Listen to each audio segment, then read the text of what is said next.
Bonjour, alors je suis le capitaine Renaud Féché, chef de centre du CIS Grignan et sapeur-pompier volontaire depuis 26 ans. Donc le CIS Grignan est composé de 38 sapeurs-pompiers volontaires. Nous avons 12 personnels féminins et 26 masculins. Environ, ça bouge un peu mais c'est dans les constantes moyennes du centre. Donc le CIS effectue à peu près, on a dû faire 400 interventions. Le chiffre est à la hausse. Tous les ans, quasiment, ça augmente un petit peu. Alors oui, on a une particularité, c'est le château de Grignan, qui est fait de telle sorte à l'époque que les camions ne peuvent pas monter en haut. Et ça draine pas mal de monde, à peu près 200 000 visiteurs par an. Et on a un véhicule, c'est un DALHR, c'est-à-dire c'est un petit véhicule 4x4 qui était réformé, qu'on a récupéré, réaménagé avec 600 mètres de tuyaux de 100. Ça permet de monter 2 lignes jusqu'à l'entrée du château, sans avoir de poids lourd qui monte pour arriver à avoir de l'eau. Et après, nous, on est limitrophe avec le Vaucluse, on y va régulièrement aussi en intervention sur l'enclave des Papes, qui est une spécificité nationale. C'est un bout de Vaucluse dans la Drôme, et c'est un bout de région PACA dans la région Rhône-Alpes-Auvergne, voilà, qui couvre 4 communes, qui sont à 3 km de Grignan. Mais nous, Grignan, on a quasiment un véhicule pour chaque risque, on va dire, enfin courant.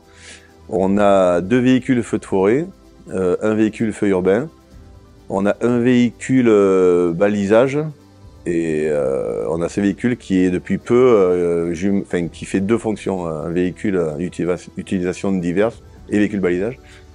On a un véhicule 4x4 pour du commandement en feu de forêt principalement. On a une ambulance et une voiture qu'on appelle véhicule de liaison qui sert un petit peu à l'opérationnel pour le chef de groupe, au stage et autres, voilà, pour éviter que les personnels prennent leur véhicule propre. Voilà.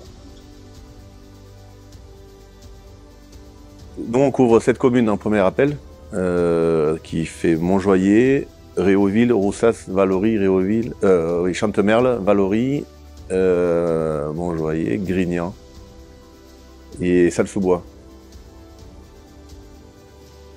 Grignan, le recrutement, on a des demandes tous les ans. Après, nous, on n'est pas exigeant, mais on privilégie ou on prend notamment les personnes qui sont dispo en journée et en semaine.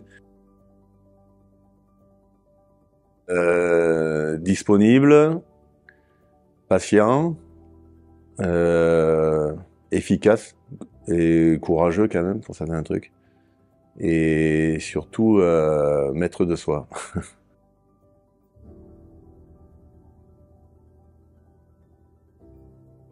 Alors c'est vraiment quand j'étais déjà un peu avant la fin du lycée, j'avais déjà envie.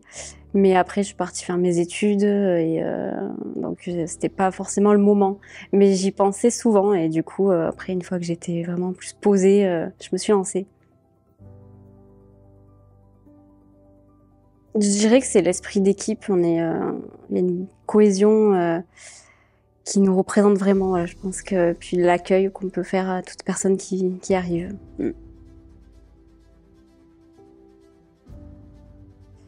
Alors si les personnes elles hésitent, voilà, qu'elles n'hésitent pas à rencontrer des pompiers volontaires pour qu'on puisse échanger, voir si ça pourrait leur convenir de faire ça, et puis qu'ils viennent nous voir en manœuvre pour se donner déjà une idée, et puis après se lancer si elles en ont envie.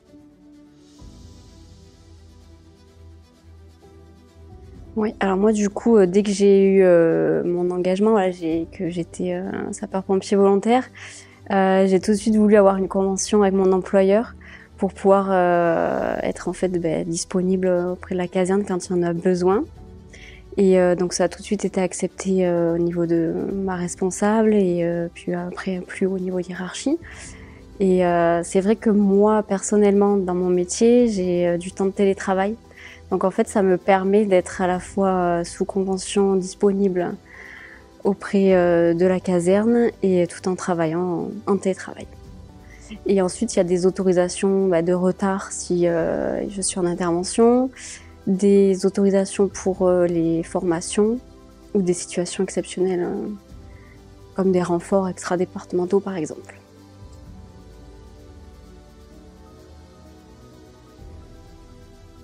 C'est une longue histoire. En fait, j'étais médecin généraliste dans un petit village en Nord-Drôme, le Grand Serre.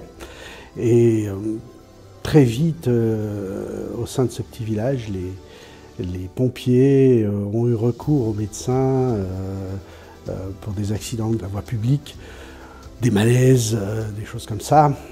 Et donc, au départ, je n'étais pas pompier. Et puis très vite, je suis revenu avec un costume civil sous le bras, une calandre de voiture sous le bras, et ma femme m'a dit qu'il fallait que ça cesse. Et donc je me suis intéressé après aux pompiers. Je suis sorti avec eux plusieurs fois, et c'est une grande famille, les pompiers. C'est de l'aptitude essentiellement, des visites d'aptitude de pompiers. On fait toujours un peu de secours à personne, mais quand même moins qu'au début lorsque je suis arrivé aux pompiers. Famille, urgence, et je dirais bonheur en aidant les autres.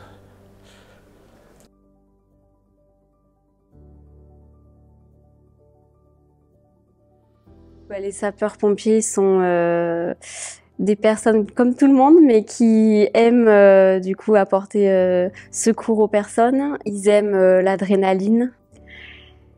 Les sapeurs-pompiers ne sont pas les super-héros comme on pourrait le penser. Voilà, c'est vrai qu'on est comme tout le monde. Le plus beau dans notre activité, c'est les remerciements, je dirais, les retours qu'on a des personnes suite à des interventions.